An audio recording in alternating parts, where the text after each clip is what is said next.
So hey, what's going on, class? This is Luis Concepcion here. I'm actually doing a interview with my boy Ray Woods. I've known Ray for over 10 years. Ray is extremely successful. He is a mechanical engineer. He's also a real estate investor with ownership and managing over 180 units. He's as well is in Airbnb. He has multiple properties around Atlanta. Ray's one of the smartest guys I know. Huge brain, huge heart, and somebody I actually look up to. You know, he's been extremely successful in his career and the things that he's done. And I have some questions for you. Ray, thank you so much for being with me here today. I know you have so much other things you could have been doing, and I really appreciate your time. So let's get right into it. I'm just going to ask you a few questions, and you respond, and you answer them however you feel. This is going to be around business communication. So if you can just orient it around that topic and how would you guide and how would you go ahead and maneuver certain things? So the first one is Gotcha, gotcha. Well, yeah, definitely appreciate it, Lewis, for having me on here with you. no problem, brother. I appreciate your time, man. So the first one is in your work as a mechanical engineer, how does effective communication contribute to the success of your projects and collaborations with team members? Yes, I mean, communication is key, whether it be in business, in corporate, in relationships, what have you. So you want to make sure you have a clear communication with your other teammates or your other colleagues, so you have a clear expectation of what projects need to be due, the deadlines that need to be due on these particular projects, and make sure everybody understands and is on the same page of what the total outcome is. And once you have that established, that communication can increase then when you actually understand each other's personality as well. When you actually have that idea of how this person operates, how this person molds, how this person moves, then that communication gets stronger within that team. Nice. Yeah, that makes sense. And I can see how, especially in your career and in real estate, how that can be extremely beneficial. And thank you for that answer. So the next question is, what communication skills do you find most valuable in your real estate investment dealings, especially with working with contractors, buyers, and other investors? I know this is something that's huge because I mean, you probably can't do what you do without it. So go ahead. Right. It's be transparent. There's too many people out here that are scamming or lying to either feed their own ego or they're greedy. And Mhm. people who are greedy and feeding their own ego, they're not going to get somewhere or they're going to get exposed somewhere down the line. And so you want to hold that integrity by just being transparent with people. Let people know if there's an issue coming up. Let them know ahead of time. Let people know what the plan is, what you plan on doing. Be conservative on your numbers. Don't try to, over promise and under deliver. You don't want to have that type of background history on you as a person because Right. nobody will do business or would even want to work with you even further in the future. So just be honest in your communication. Right, right, and I completely agree. And that's something when I first got this assignment, you were the first person I thought of, honestly. And a lot of it not so much had to do with your professional background, but basically our relationship and our friendship. You've always been somebody that I admire for that. You're honest. You get what you get. You're gonna get Ray Woods. You're always gonna get that 100%, that honesty, and that's something I love and I respect about you. Appreciate that. Yeah, yeah.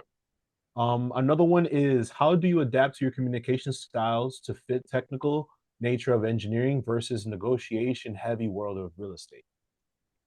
So this this is a very fun question because I'm actually one of the few extroverted engineers. The idea of engineering is we're all robots and we are very monotone and don't have a personality. Analytical, But completely analytical. right, exactly, fully analytical, and I can be analytical, which is one of my strong suits, depending on what it is. But the main thing that you want to do is make sure you understand sales 101. Be like a chameleon.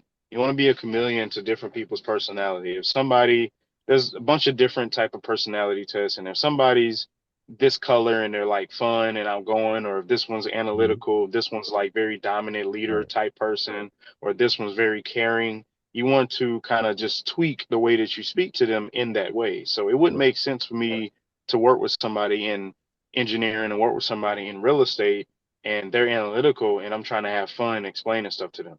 They're gonna get frustrated and be like, all you want to do is have fun. I'm serious.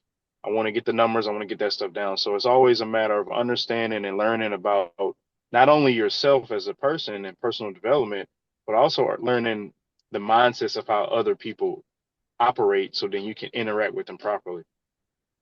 And that was a perfect answer, brother. I completely agree. And that's something that I feel like we had to learn, especially in sales and from you I've learned a lot, and you've recommended a lot of people, Grant Cardone and all this other stuff. And those a lot of stuff they speak about, because you don't want to go ahead, you want to speak in somebody's language in a way they understand, Right, they right. receive information. That was a great answer, brother. All right, let's see here. What do you say are your personal communication strengths and challenges in both engineering and real estate? So for engineering, I would say one of the strongest traits is I like to treat people like humans Right, because there are certain situations where people are just treated as number. I actually built a relationship with a lot of my work colleagues before just going straight to them and saying, "Hey, can you give me this? Hey, can you give me that?" And when you do that and you build that relationship, it's not so much when you walk up to them, they're like, "Oh, well, what do you need now?" It's more so like, "Well, hey, Ray, how's it going? How you doing?" It's like, "Good." And then we chat a little bit, and then actually getting to the business hmm and working on what we need to do in engineering, it flows through a lot smoother than it would if it's somebody that's a little pushy offy right, because you're all serious. They may not want to be like that all the time. You have to come to work and see everybody like this all day, every day. And most time you spending more time with the people at work than you are with your own family. I agree. So, at least operate with them as if they're somewhat of a family.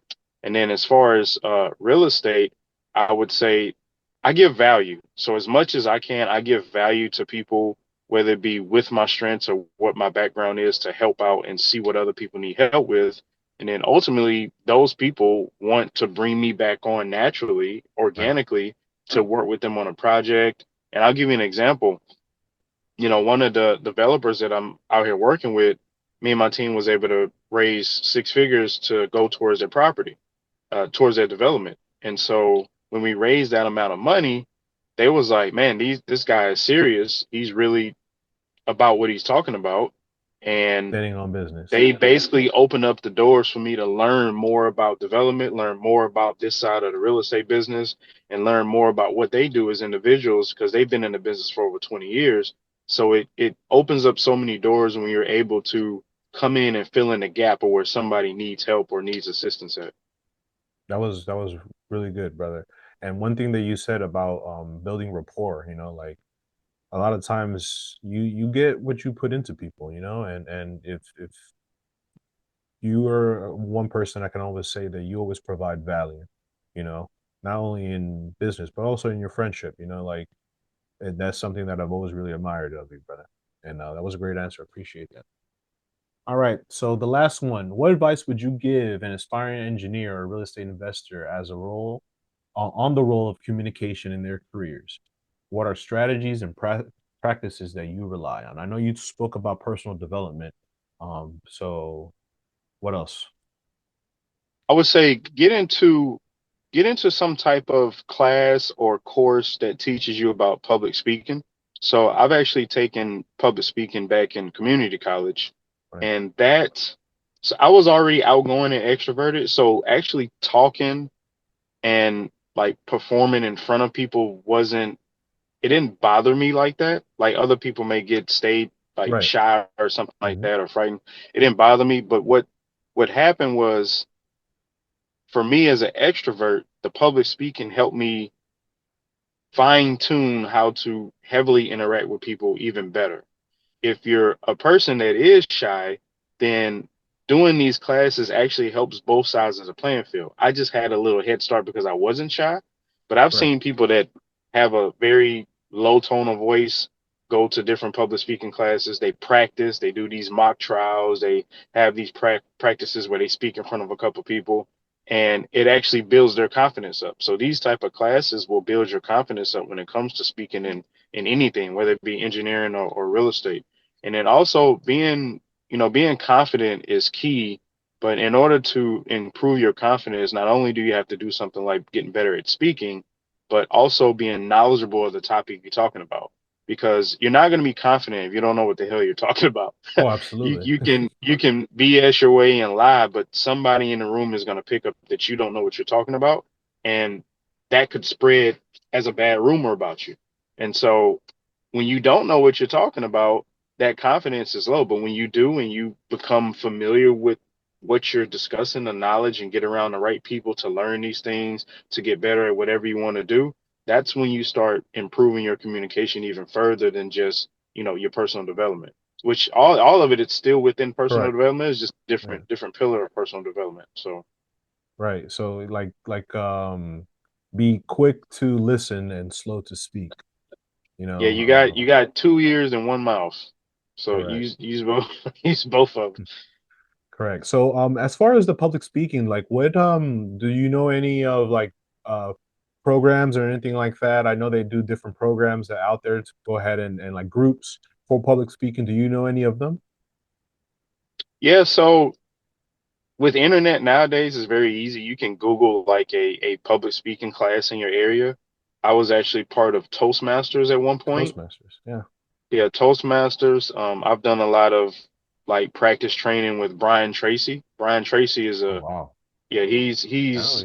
I haven't gotten a chance to meet him, but I've bought like his CDs and his um like his courses and all his type of work to Right. kind of just hone down on my skills. So I did a lot of training in Brian Tracy, and then just getting out there talking to people.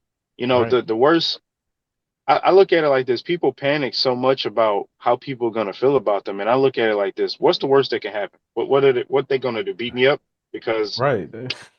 I stuttered or because I did whatever? More than likely, that's not gonna happen. So that's the worst case scenario. So look at the worst case scenario, and you going to, speak or ask somebody a question. The most they can tell you is no, or say I don't know, or give you the answer. I So agree. that worst case scenario, if that doesn't bother you, if the worst case scenario don't bother you, they're gonna do it. You ain't got nothing else to lose. So I agree. I those are agree. three things there. Man, appreciate it. So Ray, thank you so much, brother. Once again, I really appreciate what you have done for me, especially like you're somebody like I said, I highly admire, man, and I appreciate your friendship. It's never been one-sided. You know, you provided value, you received value, and I hope that you're able to go ahead and see me in that way also, brother. Once again, I appreciate your time, dude, and thank you so much. Yeah, thanks, Lewis. Thank you for having me. All right, brother. Take care.